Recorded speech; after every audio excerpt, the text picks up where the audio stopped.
당신에게 상처 준 사람이 있습니까? 당신을 오해하고 무시하고 배신하고 해코지한 사람, 그 사람이 지금 당신 앞에 있습니다. 이제 당신 손에 그 사람의 인생이 달려 있습니다. 죽일 수도 살릴 수도 있습니다. 과연 당신은 어떻게 하시겠습니까? 오늘 우리는 그런 선택 앞에 선 한 사람을 만납니다. 그는 죽일 수 있었지만 멈췄습니다. 그는 복수할 수 있었지만 용서를 택했습니다. 그의 이름은 다윗입니다. 성경 사무엘상 16장. 하나님은 사무엘을 통해 다윗을 기름 부으십니다. 하지만 그 순간부터 다윗의 인생은 험난해집니다. 사울 왕은 그를 시기하고 미워하고 끝내 죽이려 합니다. 자신이 죽인 골리앗보다, 자신이 왕의 사위가 된 것보다 사울에게 다윗은 두려움이었습니다. 그래서 사울은 군사 3,000명을 이끌고 다윗을 죽이기 위해 광야로 나섭니다. 다윗은 동굴로, 산으로, 사막으로 도망치며 생명을 부지해야 했습니다. 그러던 어느 날 다윗이 부하들과 함께 엔게디 동굴에 숨어 있을 때 놀라운 일이 일어납니다. 바로 그 동굴로 사울이 들어온 것입니다. 그 누구도 눈치채지 못했습니다. 사울은 다윗이 그 동굴에 있다는 걸 몰랐습니다. 사울은 용변을 보기 위해 안으로 들어왔고 다윗은 숨을 죽인 채 그의 바로 뒤에 있었습니다. 그는 사울을 죽일 수 있었습니다. 단칼에 끝낼 수 있었습니다. 복수할 수 있었습니다. 하지만 다윗은 칼을 꺼내지 않았습니다. 그는 사울의 옷자락을 몰래 잘랐습니다. 그 순간 그의 양심은 떨렸습니다. 그는 하나님의 기름 부음 받은 자 왕을 해치려 한 것만으로도 두려워했습니다. 사울이 동굴을 나가자 다윗은 그 뒤를 쫓아 나가 외쳤습니다. 내 주 왕이여, 보소서. 나는 오늘 왕을 죽일 수 있었으나 그렇게 하지 않았습니다.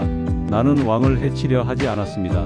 나는 여호와의 기름 부음 받은 자를 내 손으로 치지 않겠습니다. 사울은 놀라고 감동하고 울었습니다. 그는 말했습니다. 내가 나보다 의롭도다. 내가 나를 선대하였으나 나는 너를 악으로 대하였다. 하지만 얼마 뒤 사울은 또다시 다윗을 추격합니다. 다윗은 이번에도 그를 죽일 수 있는 기회를 얻습니다. 한밤중 다윗은 아비새와 함께 사울의 진영 한가운데로 들어갑니다. 모두가 잠든 틈을 타 다윗은 사울의 머리맡에 섭니다. 그 옆에는 사울의 창이 꽂혀 있었습니다. 아비새가 말합니다. 한 번만 찌르면 됩니다. 한 번이면 충분합니다. 내가 하겠습니다. 하지만 다윗은 말합니다. 그를 치는 것은 내 일이 아니다. 여호와께서 치실 날이 있을 것이다. 나는 여호와의 기름 부음 받은 자를 치지 않겠다. 그는 단지 창과 물병만 들고 그 자리를 떠납니다. 여러분 어떻게 생각하십니까? 복수의 기회가 왔을 때 참을 수 있을까요? 정당한 기회라고 생각하며 행하지는 않을까요? 그동안 당한 것이 억울해서 분노를 참고 참다가 결국 이건 내 권리야 라고 하면서 칼을 빼지 않겠습니까? 그런데 다윗은 그 칼을 다시 칼집에 넣었습니다. 그는 원수를 죽이는 대신 하나님을 선택했습니다. 그는 정의를 실현하는 대신 믿음을 택했습니다. 우리 주변에도 사울은 있습니다.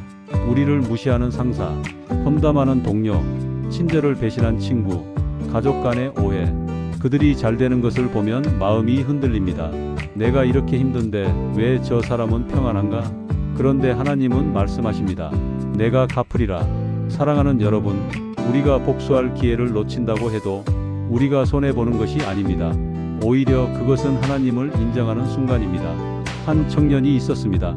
그는 직장에서 억울하게 누명을 쓰고 징계를 받습니다. 자신을 모함한 상사는 아무 일도 없이 자리를 유지했습니다.